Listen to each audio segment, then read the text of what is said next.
All right, guys. Was it a robbery? Lerone Murphy versus Movsar Evloev. Lerone Murphy won.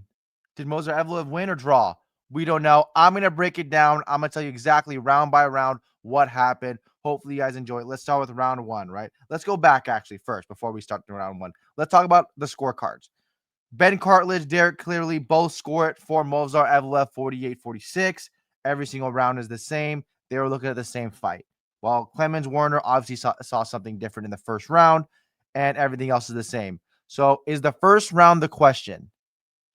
To me, in my opinion, it is not the question. I'm going to break down round by round. Hopefully, you guys enjoy this. Round one, right?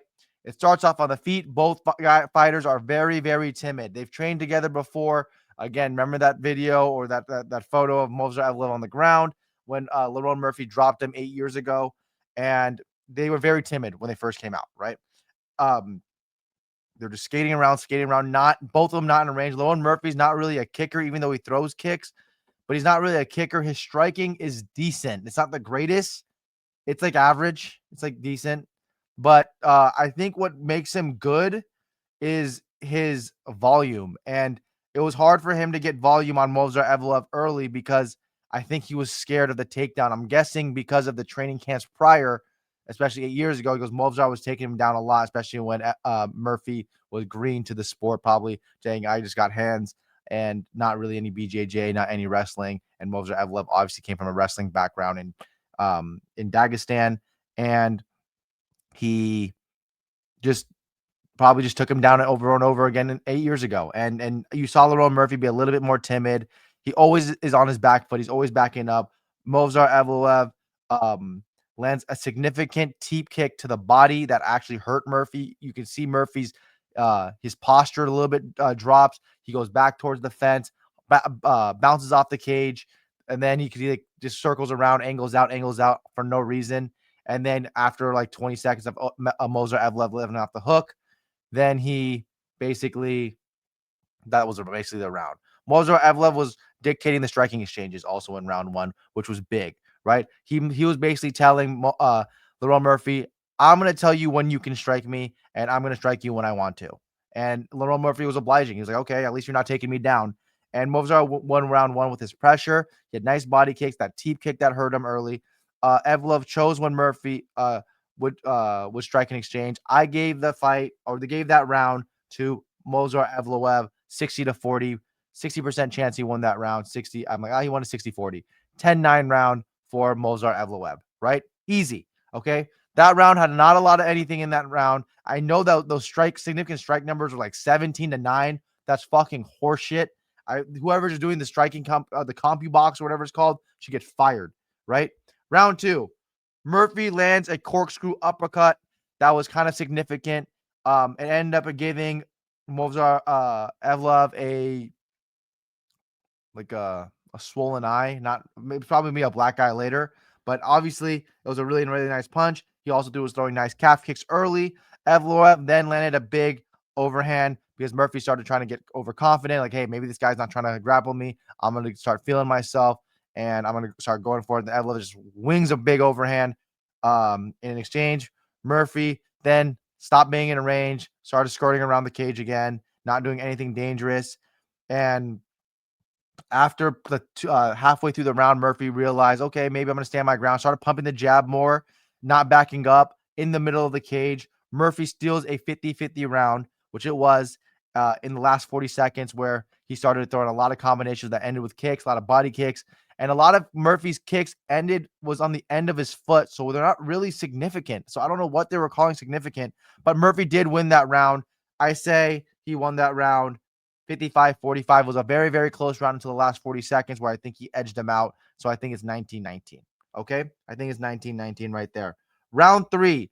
So my round three is I saw it a different way, right? I saw Murphy land a very big knee early into the round, which Movsar actually caught. Okay. And takes down Murphy right away in the round. Then Murphy stands up pretty quickly, probably like 10 seconds, stands up, then the first nut shot happens. Body kick, wham, right into the crotch. Okay. Hurt Lerone Murphy a little bit. Mark Goddard gives a warning to Movsar Evloev, stay away from that region, right? And Murphy was just dominating the first 3.5 minutes of that round. Just dominating that first 3.5 minutes, dictating when they're striking. Up, landing the jab nice, throwing nice wheel kicks. You saw him feeling himself. He started fighting very, very well. He was dominating the boxing and striking range. Much more confident, right, in himself. Then Evloev, out of nowhere in an exchange, lands like a Superman hook where he's like, I think he was about to like fake a teep kick and throw a hook, and Murphy was crashing in at the same time, trying to throw a combination. Lands his big hook that has Murphy going backwards, starts not stumbling, not really rocked, just having aware. And then he's like, "Oh shoot, that hit me. Okay. Let me stop being overconfident." Okay, and then Evloev saw that, right, because you can't just go from being overly confident and wanted to strike in every exchange like Murphy was for that first 3.5 minutes, where I thought he dominated the round, to why am I back? Why is he backing up? And Evloev was like, okay, maybe this guy's hurt. Then he cracks him with an overhand, right? That overhand right there. Cracks him hard, hard. And Murphy doesn't, you see him a little bit of stumble. He's still there. He's still throwing punches, right? In exchanges with Evloev, after Evloev tries to throw a flurry, try to get him out of there quickly with 10 seconds left. And Movsar Evloev didn't really land anything significant afterwards. But obviously that overhand and that Superman hook, or you can say that like fake teep lead hook, definitely caught the attention of Murphy, even probably stunned Murphy with that overhand. But again, he was still there, still cognitive. I cannot give a round where Murphy was dominating, right? I cannot give a round that Murphy was dominating because he got stunned, right? Didn't even get fully hurt, didn't get knocked down. Nothing significant really happened afterwards. I'll give it to Murphy, 55-45. Before that Evloev strike, the last 15 seconds where he landed the hook and then to the overhand to the flurry of punches, it was like 75-25 Murphy or 80-20 Murphy. Like it was pretty dominant that first 4 minutes, 3.5, 4 minutes after the takedown, and when he stood back up, he was juking and jiving. He was freaking confident, wheel kick throwing, pumping the jab out, 1-2 body hooks, calf kicks, everything. He was throwing the kitchen sink at Evloev, and then Evloev lands that lead hook and then the overhand, and it changed. I guess it changed the round that much for all three judges to score it for Evloev in a round that Murphy was dominating, right? So that didn't make any sense to me. Okay, so I have round three Murphy. I think he was winning 80-20 or 75-25 in round three until that last 15 seconds. So whatever. Okay, cool. So now I have 2-1 Murphy. I think he's winning. What's that? Oh, the 2-1 Murphy. Yeah, 29-28 Murphy or 28-29, 29-28 Murphy. Round four, immediate nut shot. First 10 seconds, right? First 10 seconds, round four happens. They take a point. Mark Goddard, I gave you a warning, 1 point. All right. Moses was like, all right, fuck, man. Okay, cool, whatever. Because Evloev thinks he's probably winning the fight. He's like, okay, I rocked him in the third round. I won the first round. Okay, I just need to win the next 2 rounds. I still have a lot of energy. You have to understand, too, Evloev was on. I was taking this fight. It's his first 5-round fight, first main event for the UFC. And you've seen him get tired before, right? We've seen him tired versus Diego Lopez. Okay, we've seen him tired but gutted out versus Aljamain Sterling. Like, we've seen him tired in 3 rounds, and he knows that. That's why he said he cut sugar from his diet, and that's why he looks jacked right now. Maybe because no USADA as well, but again, he looks jacked right now, and he knew that energy conservation was a big thing for him, and maybe he was just conserving energy, and he was like, okay, I don't want to take down Lerone Murphy, and then I'm gonna get tired. I can strike with him a little bit. Lerone Murphy is even though he's a decent striker, he's not a dangerous striker. So round four, a lot of stuff happened. Okay, immediate nut shot happens. They take a point. Evloev then turns up the pace and energy because you know what? He's like, I have to win this round. It's my 2-1 lead now is a 2-2 lead. You take the -1 point, so I have to win this round, right? My 19-18 score, my 29-28 score that I think I'm up if I'm Evloev is now a 28-28 score with a -1 point deduction. So I need to win these next 2 rounds to not get a draw. That's what Evloev is thinking, right? Or I need to get him out of here because maybe I don't want to leave it to the judges' scorecards. We're in London, in his home country. That's going to be bad. Okay. So Evloev turns up the pace and the energy. Murphy throws a body kick that's caught for a takedown. Okay. Evloev then lands decent ground and pound on him. At least Murphy gets up after like 25 seconds, 30 seconds. Evloev's jiu-jitsu is really, really bad, right? If you ever watch him watch him against other opponents where he's caught in knee bars, right? Caught in arm triangles, caught in triangles, caught in everything. Like he has a problem. His jiu-jitsu is a problem. You know he's getting tapped a lot at American Top Team. I guarantee you that. And shout out to Javed Bashrat also being in the corner of Movsar Evloev. Just gets cut by the UFC and is in the corner for Movsar, right? Crazy how awkward that must be. Hey, I still won the fight, but you cut me. Yeah, you're decision king, and no one likes you. Yeah, basically. So basically, Murphy gets up from the takedown after a couple good punches by Evloev, right, from the ground and pound. Evloev lands a jab that cuts Murphy. You can see it leaking right over his eyebrow. A nice jab by Evloev. Murphy then is now, after getting taken down pretty easily last two attempts by Evloev, he's clearly thinking about the takedown threat. He starts backing up wildly, lowering his stance, right? Not throwing any punches. Very, very scared, very, very timid. If you watch the Sam Patterson fight versus MVP, it was basically the same thing, but in the striking realm. Sam Patterson's like, I don't want to throw a punch and get countered, and I don't want to get meme KO'd. That's basically how Sam Patterson fought that. And that's basically how Murphy fought. He goes, I don't want to throw a combination, and this guy's going to shoot on me, and I'm going to be taken down, right? Evloev was dictating the striking and shoots for easy takedowns. He's landed a nice easy double leg when Lerone Murphy overextended on a 1-2. Again, he was out of range a lot, and Evloev was dictating the striking. He was like, all right, if you're going to throw a 1-2 way naked, I'm not even going to counter you. I'm just going to go take you down. And that's what he does. But Evloev has zero jiu-jitsu and ability to hold people down. That's actually his problem. That's why he gets tired. And that's why he wasn't going for wrestling. I guarantee you that's the reason why. Murphy then slips on a kick, and Evloev punishes him late in that fourth round. Evloev's up 85-15. In my opinion, right? I think in that round, he's up 85-15, right? 85% chance he won that round.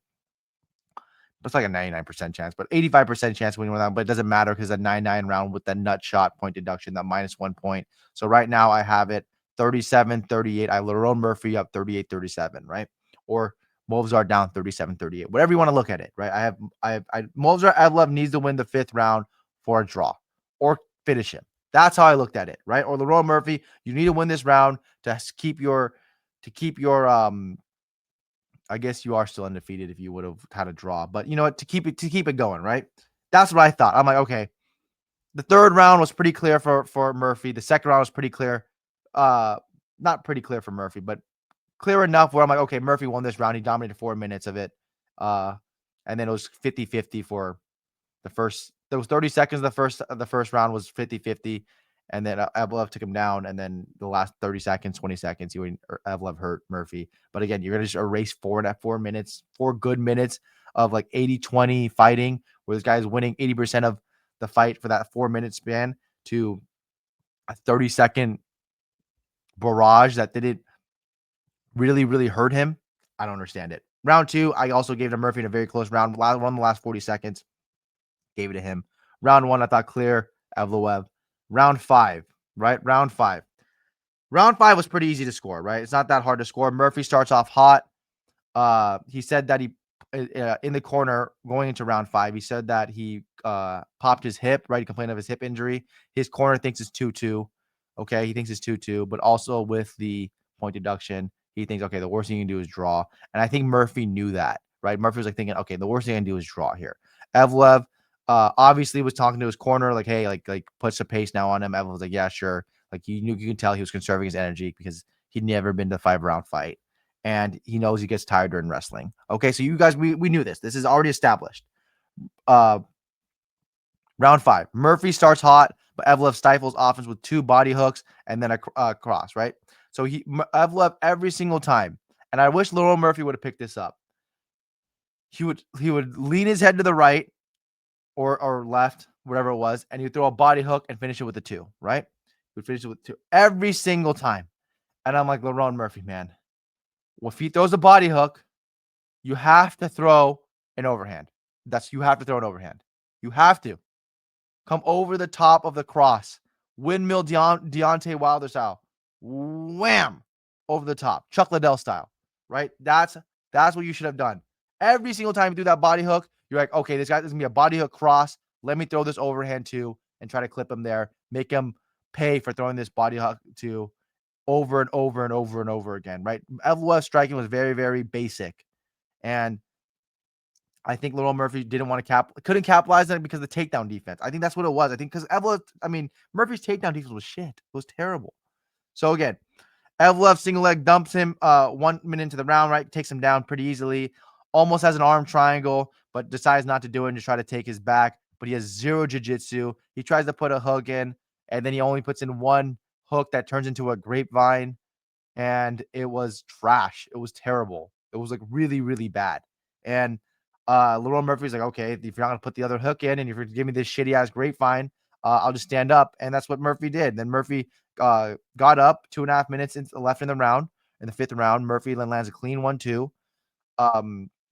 Evloev was throwing a lot of nice overhands, right? Feinting the level change, which obviously Murphy has to respect, and throwing the two, landing the overhand really, really cleanly. Murphy clearly was more fatigued than Evloev. You can see it in Murphy's face. He's bleeding everywhere. His eyebrow was in really bad shape. Murphy tries to spin, right? Do a spinning elbow the way he did it versus Aaron Pico, and then he gave up his back.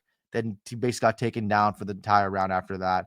And basically, Evloev won the round with decent ground and pound. I said 70-30 Evloev. That's how I scored it. It was 47-47. That's my scorecard, right? I don't think round one was even close enough to like, hey, Murphy won it. I don't think it was that close. 55-45, where I'm like, okay, this is a close round, right? This is a very, very close round. That's where how I'm like, okay, like this is a close round. 60-40, I'm like, okay, you cannot say that Evloev didn't win that round because Murphy was just inactive, right? Murphy was just very inactive, out of range, throwing kicks with his foot instead of his shin. Like it was not great, right? And everybody here at MMADecisions.com posts this thing of obviously the three judges scorecards of Ben Cartledge, Derek Clearly, Clemens Werner, and then the media scores. A majority of people had it a draw, and some people had it for Murphy. I don't see how it could have been for Murphy. I think that Evloev dominated 3 rounds pretty clearly. So I guess the first round could have been a little bit close. You could say like, okay, if you want to rob him, like to pure rob him, close first round. But again, I think the third round Murphy won. I think the second round Murphy won, and the other 1-4-5 was to Evloev. But that point deduction, obviously in the fourth round, was a big problem. So that's how I judge the card. Hopefully you guys enjoy it. Does Evloev deserve a title shot after this? No, I don't think so. I think Gene Silva is going to get it. I think Gene Silva should get it. I don't care. I think you need to have um a guy that's ready to beat Volk. And I think Gene Silva, the way that he strikes, can beat Volk. Volk's not really a takedown guy, right? He doesn't really shoot for takedowns. You saw it versus Diego Lopez. Like they weren't even that successful. And I think that Gene Silva, he's gonna be more prepared with his takedown defense. Diego Lopez obviously fucked him up in jiu-jitsu, but Diego Lopez has better jiu-jitsu than Volkanovski. And the striking, the power, I think that this guy, Gene Silva, is a killer. I think he has a good chance against him. And then you do Gene Silva versus Evloev later on. But yeah, hope you guys enjoyed this video. Like and subscribe. Trying to get to 350 subscribers. Hope you guys can get to me there by end of April. Thank you. Have a good one.